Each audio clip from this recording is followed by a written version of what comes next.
So hey guys what's up and welcome to my show. আর guys আজকের show এর এপিসোডে মানে মেনলি এটা শোই স্বাভাবিক ব্যাপার। তো গাইস আজকের শোতে গাইস আমরা যেটাকে নিয়ে ডিসকাশন করতে চলেছি সেটা গাইস খুবই স্বাভাবিক, যেটা তোমরা সবাই দেখেছো আর দেখে খুব শক হয়ে গেছো। সেটা হচ্ছে গাইস যেটা স্ম্যাকডাউনে হয়েছে। ভাই রোমান রেন্স আবার পিটিয়ে দিল ব্রক লেসনারকে। নর্মালি রোমান রেন্স আবার পিটিয়ে দিল কেন বলছি, মানে ব্রক লেসনার গাইস তো লাস্ট টাইম মার খেয়েছিল না, যখন ওই পল হেমেনকে ফায়ার করেছিল আর তারপরে ব্রক লেসনার ধুয়ে দিয়েছিল ডে ওয়ানের আগে। তো তারপরে রোমান রেন্স বদলা নিয়েই নিয়েছে। আর বেসিক্যালি যদি তুমি দেখো তাহলে গাইস স্ম্যাকডাউনে বলতে গেলে ব্রক লেসনার হেট পেয়েছে গাইস ফ্যান্সদের থেকে, মানে স্বাভাবিক ব্যাপার। ভাই আইল্যান্ডস অফ রেলিভেন্সিতে তো তুমি রোমান রেন্সকে সাপোর্ট করবে, স্বাভাবিক ব্যাপার, এটা তো খুবই কমন ব্যাপার। আর স্বাভাবিক ব্যাপার স্ম্যাকডাউনে ট্রাইবাল চিফকে সাপোর্ট করবে না কেই বা আছে, কিন্তু স্টিল গাইস মানে বলা যেতে পারে যে এটা মানে কি হলো ভাই, মানে রোমান রেন্স যা সুযোগের সদ্ব্যবহার করলো আর গাইস ব্রক লেসনারকে একটা সুপারম্যান পাঞ্চ মেরে স্টিল দেখিয়ে দিল যে ভাই স্ম্যাকডাউনে কে চ্যাম্পিয়ন আর কে স্ট্যান্ড অল করবে আর কে গ্রেটেস্ট। আর সব থেকে বড় ব্যাপার হচ্ছে ভাই আমি সবসময় ভাবি যে ভাই যখনই সার্ভাইভার সিরিজে ম্যাচ হয়, মানে তোমরা জানো যে চ্যাম্পিয়ন ভার্সেস চ্যাম্পিয়নের ম্যাচ হয়, অলওয়েজ যেন ইউনিভার্সাল চ্যাম্পিয়ন স্ট্যান্ড অল করে। মানে তোমরা যখনই দেখবে স্বাভাবিক ব্যাপার, তোমরা ফার্স্ট তো দেখেইছো। মানে যদি আমি প্রথম সার্ভাইভার সিরিজের কথাটা যদি বাদই দিই, তখন তো কেভিন অনস ইউনিভার্সাল চ্যাম্পিয়ন ছিল, এজে স্টাইল ছিল ডাব্লিউডব্লিউ চ্যাম্পিয়ন। কিন্তু তারপরে যখন ব্রক লেসনার ইউনিভার্সাল চ্যাম্পিয়ন হলো, এজে স্টাইলকে হারিয়েছিল। তারপরে গাইস ব্রক লেসনার ইয়েকে হারিয়েছিল, ড্যানিয়েল ব্রায়ানকে হারিয়েছিল। তারপরে গাইস নর্মালি তোমরা দেখে থাকবে যে universal champion always stand all করে ডাব্লিউডব্লিউ চ্যাম্পিয়নশিপের কাছে। তো ভাই কি হচ্ছে এটা, ঠিক আছে ভাই ছেড়ে দাও, কিন্তু গাইস মেন ব্যাপার হচ্ছে এখানে গাইস স্টোরি লাইন দেখো। এখানে guys Roman Reigns and Brock লেসনারের মধ্যে story line and guys still এখনো পর্যন্ত বলা যেতে পারে যে এর মধ্যে কিন্তু ঢুকে বসে আছে হচ্ছে আমাদের পল হেমেন বাবা। ভাই হেমেন বাবা এখনো ঢুকে বসে আছে। আর গাইস পল হেমেনে গ্রেটেস্ট স্পট তো গাইস আছেই বলা যেতে পারে। নর্মালি গাইস আমরা কি প্রেডিকশন করেছিলাম সেটা যদি একটুখানি বলি, তাহলে গাইস তোমরা সবাই জানো যে আমরা বলেছিলাম যে এ ওয়ানে পল হেমেন নিশ্চয়ই গাইজ কোনো একটা টার্ন করবে। নর্মালি গাইজ এটা খুবই স্বাভাবিক ছিল, আমরা সবাই বলছিলাম যে হতেই পারে গাইজ রোমান রেন্স হয়তো পল হেমেনকে ফায়ার করে দিয়েছে জাস্ট বিকজ রোমান রেন্সকে, মানে পল হেমেন কি বলেছিল যে আমি রোমান রেন্সকে প্রোটেক্ট করছি ব্রক লেসনারের থেকে। তো স্বাভাবিক ব্যাপার গাইজ ওর জন্যই তো পল হেমেনকে ফায়ার করে দিয়েছিল না। কিন্তু গাইজ আমরা সবাই ভাবছিলাম যে ডে ওয়ানে কোনো একটা টার্নিং পয়েন্ট হবেই হবে।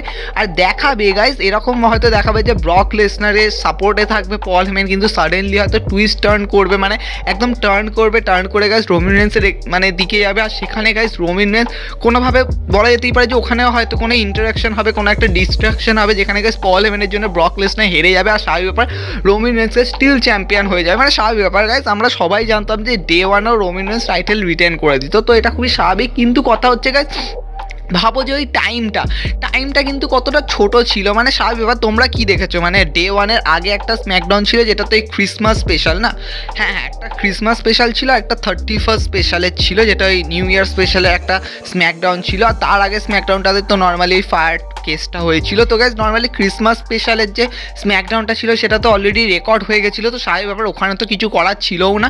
তো গাইজ টাইমটা খুব কম ছিল, মানে ডাব্লিউডব্লিউ আমি দেখো নর্মালি আমরা সবাই ভেবেছিলাম যে ভাই ডাব্লিউডব্লিউ একটু বেশি তাড়াতাড়ি ডিসিশন নিয়েছে না, মানে পল হেমেন আর রোমান রেন্সের মধ্যে এই ফায়ারের কেসটা। কিন্তু গাইজ এটা যদি না হতো তাহলে কিন্তু অনেক কিছু কিন্তু জটিল হয়ে যেত। মানে ডাব্লিউডব্লিউ কিন্তু একটু হলেও আশা করেছিল যে ডে ওয়ানে কিছু একটা তো ব্যাপার ঘটতে চলেছে। আর গাইজ ডে ওয়ানে যেটা হয়েছিল সেটা হচ্ছে গাইজ রোমান রেন্সের কোভিড পজিটিভ হওয়া, তার জন্য গাইজ ব্রক লেসনার ওই ম্যাচে ঢুকে যাওয়া, সেখান দিয়ে গাইজ ডাব্লিউডব্লিউ চ্যাম্পিয়ন হয়ে যাওয়া। এবার গাইজ সাডেনলি যখন এই চ্যাম্পিয়নটা হলো তখনই গাইজ ডাব্লিউডব্লিউ ভেবেই নিয়েছিল, মানে সবাই ভেবে নিয়েছিল, ভিন্স ম্যাকম্যানও বুঝে গেছিলো যে এবার আমাদেরকে স্টোরিকে কিন্তু সেই অ্যাঙ্গেলে মানে ঠিক অ্যাঙ্গেলে কিন্তু এগিয়ে নিয়ে যেতে হবে। আর গাইজ তার জন্য একটাই পয়েন্ট ছিল, সেটা হচ্ছে গাইজ পল হেমেনের সাথে মানে ব্রক লেসনারের সাথে পল হেমেনকে এঙ্গেজ করে দেওয়া। আর গাইজ সেটাই আমরা রতে দেখতে পাই। স্বাভাবিক ব্যাপার গাইজ পল হেমেন ব্রক লেসনারের সাথে এঙ্গেজ হয়ে গেছে। এবার গাইজ যদি তোমরা দেখো তাহলে কিন্তু পারফেক্ট স্টোরিটা কিন্তু এগোচ্ছে। আর গাইজ বলা যেতেই পারে যে গাইজ এটা কিন্তু রাসেল মেনিয়াতে গিয়ে গাইজ হতেই পারে, যখন ধরো দেখো নর্মালি আমরা এখন থেকেই ভাবছি যে ভাই champion versus champion, title versus title ম্যাচটা হবে। আর গাইস এর সূত্রপাত একটুখানি গাইস ব্রক লেসনার করেছে। মানে তোমরা তো স্ম্যাকডাউনে দেখেইছো ভাই, স্ম্যাকডাউনে ব্রক লেসনারকে মানে এত বেশি বেবি ফেস দেখিয়েছে, মানে এবার আমাদের মানে নেওয়া যাচ্ছে না, মানে আমরা নিচ্ছি কিন্তু ভাই সত্যি অবিশ্বাস ফিলিং লাগছে। কারণ গাইস এটা ব্রক লেসনার, এটা অন্য কেউ নয় ভাই, যে মানে একদম পুরো উড়িয়ে দিয়েছিল, আন্ডারটেকারকে হারিয়ে দিয়েছিল, মানে জন সিনাকে ওরকমভাবে সামার স্ল্যামে ধুয়ে দিয়েছিল, সেই মানুষটা গাইস রোমান রেন্সের সামনে এসে রোমান রেন্সকেই বলছে অ্যাকনলেজ মি। তারপরে রোমিন রেন্সের সামনে গাইস পল হেমেনের অ্যানাউন্সমেন্টটা নিজে করছে, বলছে ভাই আমি নিজে করতে পারি, আমারও দম আছে, আমিও বলে দেখাতে পারি। তো এরকমভাবে গাইস কাজকর্ম করছে। তো গাইস ব্রক লেসনার ফেসটা তোমরা দেখেছিলে, মানে ওখানে কীরকমভাবে মানে অ্যাটিটিউড দেখিয়েছিল ভাই, সেরা ছিল, they are no doubt. But still guys normally Paul Heyman ওখানে মানে কী করবে ভাই, পল হেমেনের ওখানে গাইজ যে স্পটটা ছিল ওটাই সব থেকে বেশি সেরা ছিল, যখন নর্মালি ব্রক লেসনার বলেছিল যে চল ভাই দেখাই যাক, তাহলে একটি champion versus champion, title versus title হয়ে যাক, ওরা যেটা চাইছে তুই দিয়েই দে না, মানে রোমিন রেন্সকে যখন বলেছিল, আর রোমিন রেন্স বলেছিল যে 1 মিনিট এটা আমার শো আর এটা আমারটাই, আর আমি নিজে ঠিক করবো যে কোন ডিলটা করবো, কোন ম্যাচটা করবো, এটা আমার চয়েস হওয়া উচিত, আমি অন্য কারোর চয়েসে আমি সেটাকে অ্যাকসেপ্ট করবো না। আর গাইজ নর্মালি ওখানে রোমিন রেন্স বলেছিল যে আমি এমন কারোর সাথে ডিল করতে চাই না যে এরকম ট্র্যাশের সাথে কাজ করে, মানে পল হেমেনকে জাস্ট ট্র্যাশ বলেছিল, আর সেখানেই গেছে পল হেমেন খোঁজে যায়। পল হেমেন বলছে আমি তো সবসময় আমার ট্রাইবাল চিফকে প্রোটেক্ট করার চেষ্টা করেছি, আমি তার টাইটেলকে প্রোটেক্ট করার চেষ্টা করেছি, তাই জন্যই আজকে তার কাছে ইউনিভার্সাল চ্যাম্পিয়নশিপ আছে। ওই টাইমেই তো ভাই ব্রক লেসনার খোঁচে ফায়ার হয়েছে, স্বাভাবিক ব্যাপার ভাই, তুই আমার সামনে মাই ট্রাইবাল চিফ কী করে যাচ্ছিস, মানে ওই টাইমে ব্রক লেসনার খেপে যায় আর বলে শাট আপ, মানে পল হেমেনকে শাট আপ করে, আর পল হেমেন নিজে বলছে যে 1 মিনিট আমি তো ভাই আমি কি করেছি, আমি তো ভাই প্রোটেক্ট করার চেষ্টা করছি, আমি যার সাথে ছিলাম তাকে তো আমি স্বাভাবিকভাবে প্রোটেক্ট করবো। গাইজ ঠিক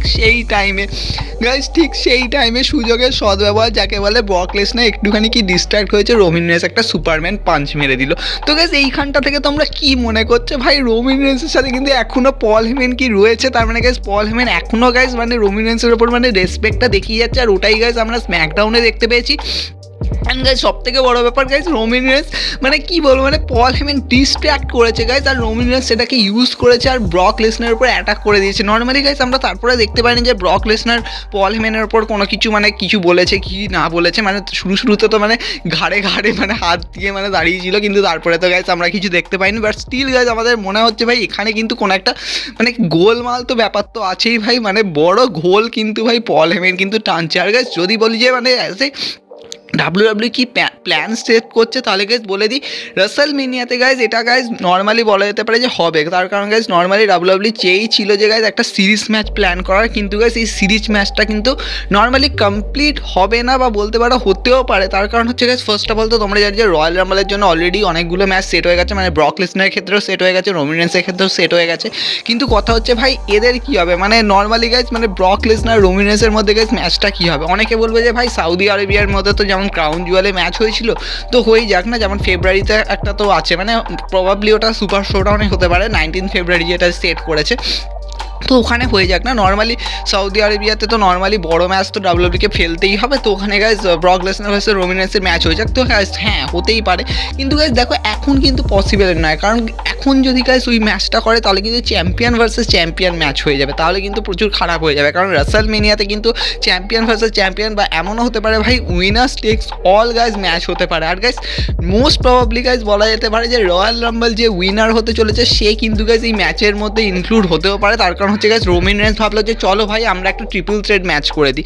নর্মালি রোমিন রেন্সের তোমরা জানোই যে রাসেলমেনিয়াতে এর আগেও ট্রিপল থ্রেড ম্যাচ হয়েছিল, যেমন রোমিন রেন্স এজ অ্যান্ড ড্যানিয়েল ব্রায়ানের মধ্যে যে ম্যাচটা হয়েছিল, নর্মালি আমরা ওটাকে 1-on-1 ভেবেছিলাম যে রোমিন রেন্স ভার্সেস এজের ম্যাচ হবে, কিন্তু সেটা হয়নি, মাঝখানে হঠাৎ করে ড্যানিয়েল ব্রায়ানকে স্পট দিয়ে দিচ্ছিল। তো গাইজ এখানে হতেই পারে যে রয়্যাল রাম্বল উইনার যে হলো সে গাইজ এদের দুজনকে মানে টিউনিং করলো, মানে দুজনকে মানে কম্পিট করলো, দুজনকে মানে টুইস্ট আনলো, আর এখানে গাইজ এন্টার করে দিল, তাই গাইজ এখানে মানে প্রচুর পসিবিলিটি হতে পারে, কিন্তু গাইজ মেজর পসিবিলিটি এটা যদি তোমরা বলো তাহলে গাইজ সব থেকে বড় পসিবিলিটি হচ্ছে গাইজ এখানে 3 জন গাইজ একসাথে ফাইট করবে, যেখানে গাইজ 3 জনই পল হেমেন গাই হবে। গাইজ তোমরা ভাবতে পারছো মানে 3 জনই পল হেমেন গাই হবে, মানে তোমরা বুঝতেই পারছো ব্রক লেসনার তো এখন কারেন্ট পল হেমেন গাই হয়েই গেছে, রোমিন রেন্স তো নর্মালি পল হেমেন গাই আগেও ছিল, কিন্তু এখন আমরা বুঝতে পারছি না এখন আছে কিনা। কিন্তু কথা হচ্ছে গাইজ থার্ড ওয়ানটা কে হতে চলেছে গাইজ, তো এই থার্ড ওয়ানটা এখনও পর্যন্ত পসিবিলিটি গাইজ বলা যেতেই পারে, এই থার্ড ওয়ানটা গাইজ হতে চলেছে গেবল স্টিভসন। গাইজ গেবল স্টিভসন, কারণ গাইজ গেবল স্টিভসন গাইজ আমরা 2022-তে নিউ গাইজ ফ্রেশ পল হেমেন গাই হতে দেখবো। আর গাইজ গেবল স্টিভসনই গাইজ এদের দুজনের ওপর গাইজ মানে পুরো মানে কি বলবো ঝাঁপ মেরে দেবে, আর গাইজ এটা হতেই পারে। আর গাইজ পল হেমেনের আসল ঘুঁটির চাল গাইজ এটাই হতে পারে যে গেবল স্টিভসনকে দিয়ে গাইজ দিল। নর্মালি গাইজ আমরা পসিবলি বলা যেতেই পারে যে রাসেলমেনিয়ার মধ্যে এটা দেখা যেতেই পারে যে পল হেমেন হয়তো রোমিন রেন্সকে তো অলরেডি বিট্রে করেছে, মানে রোমিন রেন্সের থেকে তো সুপারম্যান পাঞ্চ খেয়েছে, এরকমও গাইজ হতে পারে যে পল হেমেন হয়তো ব্রক লেসনারের কাছ থেকেও গাইজ ফায়ার হতে চলেছে, কারণ গাইজ ব্রক লেসনার পল হেমেনের মধ্যেও কোনো একটা হয়তো খুনসুটি হবে, কারণ গাইজ তোমরা অলরেডি এটার সূত্রপাত দেখতে পেয়েছো অলরেডি গাইজ রোমান রেন্সকে মানে প্রোটেক্ট করার ব্যাপারটা নিয়ে চলছিল, তার জন্য গাইজ পল হেমেন মানে কি বলবো ব্রক লেসনার পল হেমেনের উপর খুঁজে গেছিলো, তো ওখান দিয়েও গাইজ পসিবিলিটি হতেই পারে যে মানে পল হেমেনকে গাইজ মানে ব্রক লেসনার ফায়ার করে দিলে। আর দ্য এন্ড গাইজ মানে রাসেল মিনিয়াতে দেখা যেতে পারে যে গেবল স্টিফসন এলো, আর গাইজ মানে সাডেনলি একটা সারপ্রাইজ দেখা গেল যে গেবল স্টিফসনই গাইজ পল হেমেন গাই হলো। গাইজ এটা সব থেকে বড় গ্রেটেস্ট দিকে যাবে। দেখো এটা আমি জাস্ট নিজের প্রেডিকশন বলছি, বাট হ্যাঁ গাইজ রয়্যাল রাম্বল কে জিততে চলেছে সেটা নিয়ে তো গাইজ বিগ পসিবিলিটি তো আছেই, প্রবাবিলিটিও প্রচুর আছে মানে, বাট স্টিল গাইজ গেবল স্টিফসনকে যদি একমাত্র এঙ্গেজ করা যায় তাহলেই কিন্তু গাইজ একটা পসিবল থাকবে যে মানে রোমান রেন্স আর Brock Lesnar champion versus champion ব্যাপারটা কিন্তু হবে। আদারওয়াইজ গাইজ এটা পসিবল হবে না, বা বলতে গেলে মানে পল হেমেনকে মেজর ইনক্লুড করা যাবে না গাইজ। পল হেমেনকে ইনক্লুড করতে হলে এমন কাউকে রয়্যাল রাম্বল জিততে হবে সে নিজেও গাইজ পল হেমেনের সাথে এঙ্গেজ আছে।